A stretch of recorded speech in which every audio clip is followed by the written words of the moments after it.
कि नीतीश कुमार जी अब घर जाके बैठिए और कल्याण बिघा में कुटिया में आराम कीजिए। भारतीय जनता पार्टी को जब कहिएगा कुटिया बनाकर आपको उपलब्ध करा दे, तो उनके खिलाफ एफआईआर दर्ज कराने का धमकी देते हैं। बिहार के मुख्यमंत्री नीतीश कुमार अब संन्यास लेंगे और संन्यास लेकर कल्याण बिघा जाएंगे। दरअसल भारतीय जनता पार्टी के बिहार विधान परिषद के नेता सम्राट चौधरी ने बड़ा बयान दिया और कहा कि मुख्यमंत्री नीतीश कुमार बिहार में अप्रासंगिक नेता हो चुके हैं। बिहार की जनता उन्हें देखना नहीं चाहती है और ऐसे में अब मुख्यमंत्री नीतीश कुमार को संन्यास लेकर कल्याण बिघा चल जाना चाहिए और भाजपा के लोग जो है वो कुटिया बनवा देगी, नीतीश कुमार सन्यासी के तौर पर वही रहेंगे।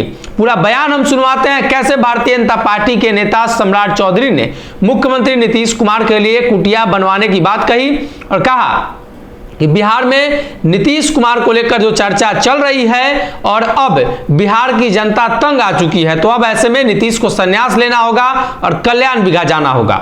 अब तो नीतीश कुमार अप्रासंगिक हो चुके हैं। अब तो बिहार की जनता भी थक गई, लोकतंत्र भी थक गया कि नीतीश कुमार जी अब घर जाके बैठिए और कल्याण बिघा में कुटिया में आराम कीजिए।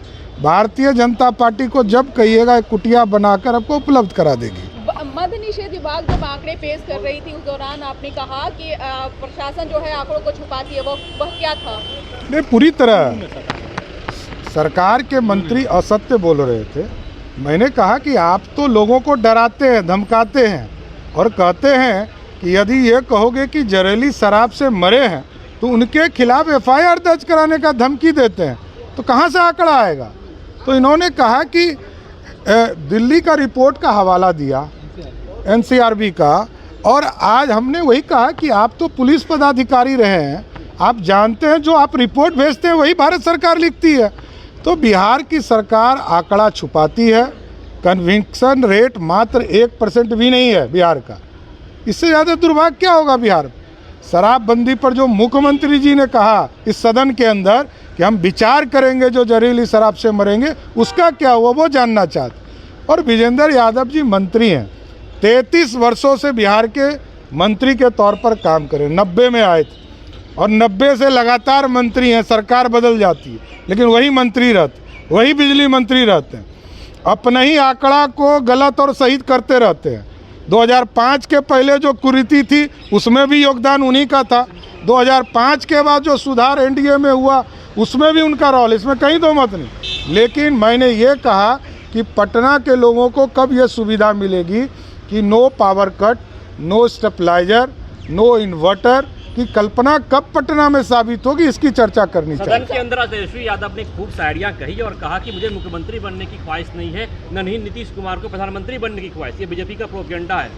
नहीं बनना है तो भगवान करे कि आप जाके किसी यात्रा में रहे, जेल की यात्रा में रहे ना, जेल वाला बुला रहा है तो कहते हैं सदन जाना है।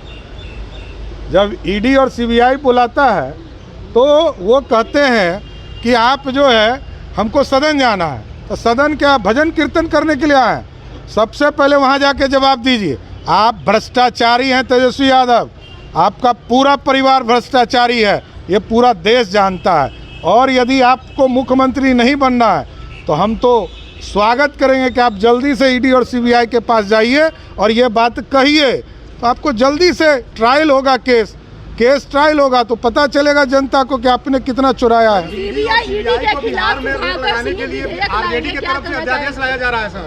देखिए, ये देश फेडरल स्ट्रक्चर से चलता है। देश में पूरी तरह भ्रष्टाचारी जितने हैं वो यही सब सपना देखते हैं कि इसको रोक देंगे, इसको रोक देंगे। लालू जी ने भी ये प्रयास किया था, याद है ना आप लोगों को? पत्रकार जो सभी नौजवान साथी हैं, 1996 में लालू जी ने सीबीआई जांच करने से इनकार कर दिया था। पटना उच्च न्यायालय ने ललन सिंह के आवेदन पर आदेश दिया और जांच की कार्रवाई शुरू की। इसलिए न्यायालय है, न्यायालय तय करेगा।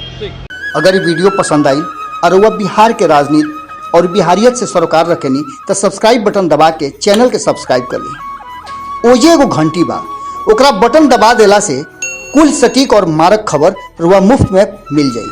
अगर रुआ पत्रकारिता के हमनी के नया प्रयोग में सहयोग कर चाहतानी तो ज्वाइन बटन दबा दी। पेटीएम नंबर नोट कर ली 9386816700। धन्यवाद।